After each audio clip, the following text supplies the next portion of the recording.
जय जय श्रीमन्नारायण। आज की इस वीडियो में वैशाख शुक्ल पक्ष में पड़ने वाली मोहिनी एकादशी की व्रत कथा का श्रवण करेंगे। जैसा कि आप सभी जानते हैं कि हमारे चैनल पर सभी एकादशियों के व्रत विधान कथा को संस्कृत एवं हिंदी में जिस तरह से पुराणों में वर्णित है उसी तरह से लाया जा रहा है। उसी के क्रम में इस वीडियो में वैशाख शुक्ल पक्ष में पड़ने वाली मोहिनी एकादशी के व्रत विधान महात्म कथा का श्रवण करेंगे। वीडियो पूरी देखिएगा। चैनल पर यदि आप नए हैं तो सब्सक्राइब करके नोटिफिकेशन बेल को ऑन कर लें। हमारे चैनल पर इसी तरह की प्रामाणिक वीडियो लाई जाती है। आइए इस वीडियो का शुभारंभ करते हैं। ओम नमो भगवते वासुदेवाय। युधिष्ठिर उवाच वैशाख शुक्ल पक्षे तु किं नाम एकादशी भवेत् किं फलं को विधिस्तस्या कथयस्व जनार्दन। श्रीकृष्ण उवाच कथयामि कथामेतां शृणुत्वं धर्मनन्दन। वसिष्ठो याम कथयत् पुरा रामाय पृक्षते।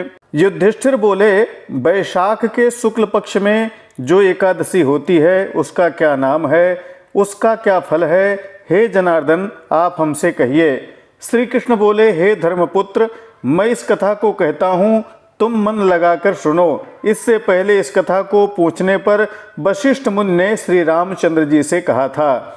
राम उवाच भगवन् श्रोतुमिच्छामि व्रतानामुत्तमं व्रतं सर्वपापक्षयकरं सर्वदुःखनिकृन्तनं मया दुःखानि भुक्तानि सीता विरहजानि वै ततोऽहं भयभीतोऽस्मि पृच्छामि त्वां महामुने।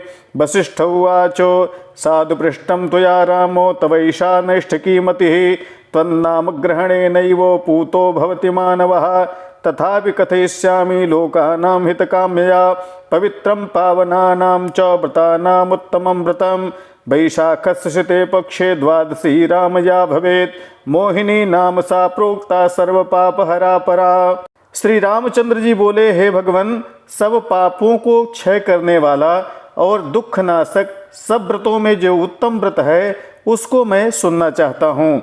मैंने निश्चय करके सीता के विरह से उत्पन्न दुख को भोगे हैं, इससे मैं भयभीत हूँ और हे मुने आपसे पूछता हूँ। वशिष्ठ मुनि बोले, हे राम, तुमने बहुत ही अच्छा प्रश्न किया है और तुम्हारी नैष्ठिकी मति है। तुम्हारे नाम के ग्रहण मात्र से मनुष्य पवित्र हो जाते हैं। उसके बाद भी मनुष्यों के हित की कामना से मैं तुम्हें एक उत्तम व्रत बतलाता हूँ जो सभी को पवित्र करने वाला व्रत है, उसे मैं तुमसे कहता हूँ।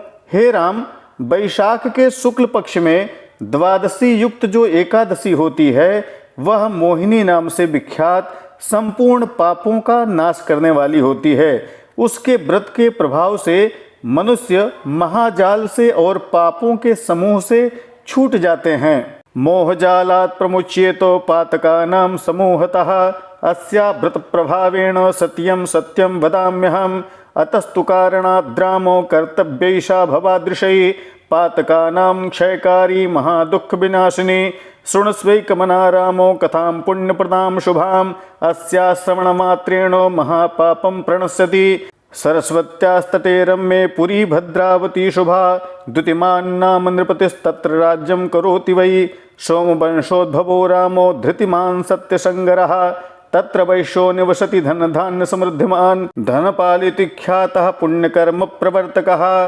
प्रपासत्राद्यायतनस्तडागारामकारकः।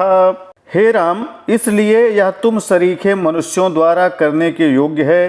पापों का क्षय करने वाली और महादुख का नाश करने वाली यह मोहिनी एकादशी है। हे राम, पुण्य को देने वाली इस शुभ कथा को एकाग्र होकर के सुनिए।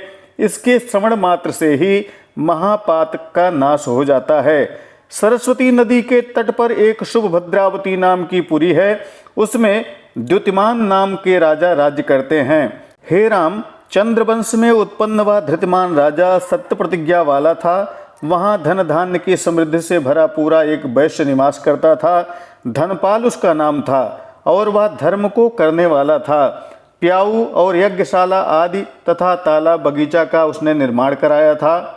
विष्णु भक्ति पर शांतस्तस्या सन पंचपुत्रका सुमना द्युतिमांश्चैव मेधावी सुकृति तथा पंचमो धृष्टबुद्धिश्च महापापरतः सदा वारस्त्रीसंगनिरतो बिटगोष्ठी विशारदः द्यूतादिव्यसनासक्तः परस्त्रीरतिलालसः न देवान्नातिथिन् वृद्धान् पितृश्चैव दुजानपि अन्यायकर्ता दुष्टात्मा पितृद्रव्यक्षयङ्करः अभक्षभक्षकः पापासुरापानरतः सदा वेश्याकण्ठक्षिप्तबाहुर्भ्रमणभ्रष्टश्चतुष्पथे पित्रा निष्कासितो गेहान् परित्यक्ताश्च बान्धवैः स्वदेहभूषणान्नेवो क्षयं नीतानि तेन वै गणिकाभिपरित्यक्तो निन्दितश्च धनक्षयात् ततश्चिन्तापरो जातो वस्त्रहीना क्षुधार्तितः किं करोमि को गच्छामि केनोपायेन जीव्यते तस्करत्वं समारब्धं तत्रैव नगरे पुनः गृहीतो राजपुरुषैर्मुक्तश्च पितृगौरवात्।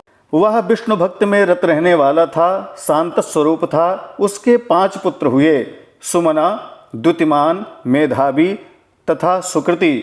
और 5वां जो था वह महापाप में सदा रत रहने वाला दृष्टबुद्धि नाम का था। वह वेश्या के संग में रत रहता था, जुआ आदि व्यसन में आसक्त था और पराई स्त्रियों के भोग में लीन, देवता, अतिथि, वृद्ध पिता तथा ब्राह्मणों को नहीं मानने वाला था। अन्याय को करने वाला वह दुष्टात्मा पिता के द्रव्य को क्षय करता था, अभक्ष्य वस्तुओं का भक्षण और सदा मद्यपान करता था। वेश्या के गले में गलबाही डालकर राजपथ में भ्रमण करता था। तब पिता द्वारा घर से निकाल दिया गया और भाई बंधुओं ने भी उसे छोड़ दिया।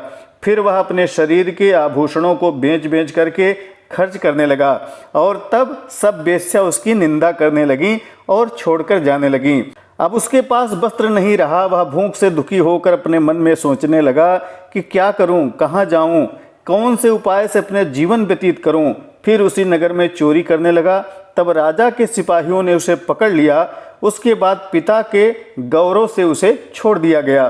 पुनर्बद्धा पुनर्मुक्ता पुनर्मुक्ता ससंभ्रमयी धृष्टबुद्धिर्दुराचारो निबद्धो निगडदृढ़ै कषाघातैस्ताडितश्च पीडितश्च पुनः पुनः न स्थातव्यं हि मन्दास्मस्त्वया मद्देशगोचरे एवमुक्त्वा ततो राज्ञा मोचितो दृढबन्धनात् निर्जगां भयात् तस्य गतोषो गहनं वनं क्षुत्रिषा पीडितश्चायो मितश्चेतश्च धावति सिंहवन्यजघानासो मृगशूकरचित्तलान् आमिषाहार निरतो वने तिष्ठति सर्वदा करे सरासनं कृत्वा निसंगं पृष्ठसन्ततम् अरण्यचारिणो हन्ति पक्षिणश्च चतुष्पदान् चकोरांश्च मयूरांश्च कंकातित्यर्मोषकान् एतानन्यान् हन्ति नित्यं धृष्टधीरतिनिर्दयः पूर्वजन्मकृतैः पापैः निमग्नः पापकर्दमे दुःखशोकसमाविष्टश्चिन्तयन्सोऽप्यहर्निशम् कौंडिन्यस्याश्रमपदं प्राप्तः पुण्यवशात् क्वचितो। बार बार वह राजा द्वारा बांधा जाता, छोड़ दिया जाता। तब हार कर राजा ने उस धृष्ट बुद्धि दुराचारी को कारागार में बंद करवा दिया, कोड़ों से मारा और बारंबार पीड़ा दी और उससे कहा कि अरे दुष्ट दुराचारी, तू हमारे देश में मत रह। फिर ऐसा कहकर राजा ने उसे दृढ़ बंधन से छुड़ा दिया। राजा के भय से वह वहां से निकल गया और बड़े घने वन में चला गया। भूख प्यास से दुखी वह वन में इधर उधर भ्रमण करने लगा। फिर सिंह के समान मृगों को और शूकरों को मारने लगा। सदा मांस खाकर वन में वास करता और हाथ में धनुष बाण लेकर के पीठ में तरकस बांधे हुए वह भ्रमण करता और वन के पक्षियों को तथा चौपायों को मारा करता। चकोर, मोर, कंक, तीतर, मूस को मारता रहता। वह दृष्टबुद्धि क्रूर स्वभाव वाला जीवों को नित्य मारता। वह पूर्व जन्म के किए हुए पाप द्वारा पाप रूप कीच में धंस गया। दुख और शोक से युक्त वह रात दिन चिंता में रहता।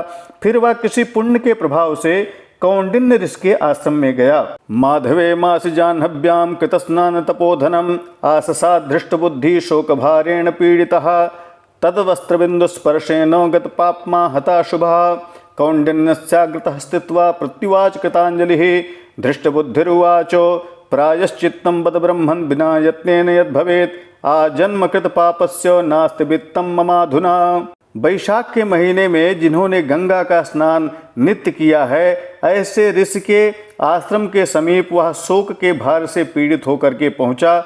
ऋषि के वस्त्रों से गिरे हुए जल की बूंदों के स्पर्श से उसका पाप नष्ट हो गया और वह कौंडिन्य ऋषि के आगे हाथ जोड़ करके खड़ा हो गया तथा बोला, हे ब्रह्मन, ऐसा प्रायश्चित हमें बतलाइए जो यत्न के बिना ही हो जाए, क्योंकि इस जन्म में हमने बहुत से पाप किए हैं, उनके प्रायश्चित के योग मेरे पास धन नहीं है।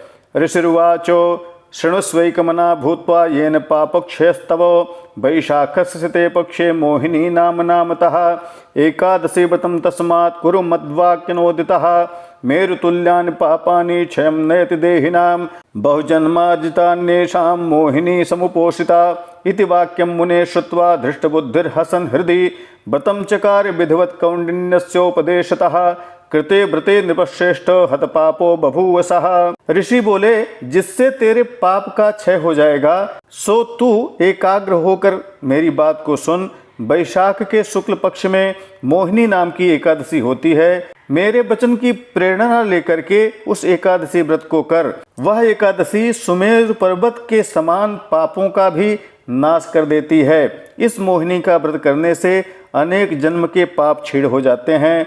मुनि के ऐसे वचन सुनकर वह दृष्ट बुद्धि अपने मन में हंसने लगा और कौंडिन्य के उपदेश से विधिवत व्रत किया। हे नृपश्रेष्ठ, व्रत के करने से वह पाप से रहित हो गया। दिव्य देहस्ततो भूत्वा गरुणोपरि संस्थितः जगाम वैष्णवं लोकं सर्वोपद्रववर्जितम् इति दृशं रामचंद्रः तमो मोहन कर्तनं नातः परतनं किंचित् त्रैलोक्ये सचराचरे यज्ञादि तीर्थदानानि कलां नार्हन्ति षोडशीं पठनात् श्रवणात् राजन् गोसहस्रफलं लभेत। इसके बाद वह दिव्य देह धारण करके गरुण पर सवार होकर के विष्णुलोक में चला गया। हे रामचंद्र जी, तम और मोह को दूर करने वाला यह ऐसा व्रत है कि चराचर त्रैलोक्य में इससे अधिक कुछ भी नहीं है। यज्ञादिक तीर्थ दान इसकी 16वीं कला के योग्य भी नहीं है। हे राजन, इसके पढ़ने और सुनने से 1000 गोदान का फल प्राप्त होता है। बोलिए श्री कृष्णचंद्र भगवान की जय। इस तरह से आपने वैशाख शुक्ल पक्ष में पड़ने वाली परम पवित्र मोहिनी एकादशी के व्रत कथा का श्रवण किया। हमारे चैनल पर सभी एकादशियों के व्रत कथा उपलब्ध कराई जा रही है। इसी तरह की प्रामाणिक वीडियो, व्रत, त्योहार, ज्योतिष, ग्रह बाधा निवारण संबंधी जानकारियों के लिए बने रहें हमारे साथ। नमस्कार। जय विश्वनाथ।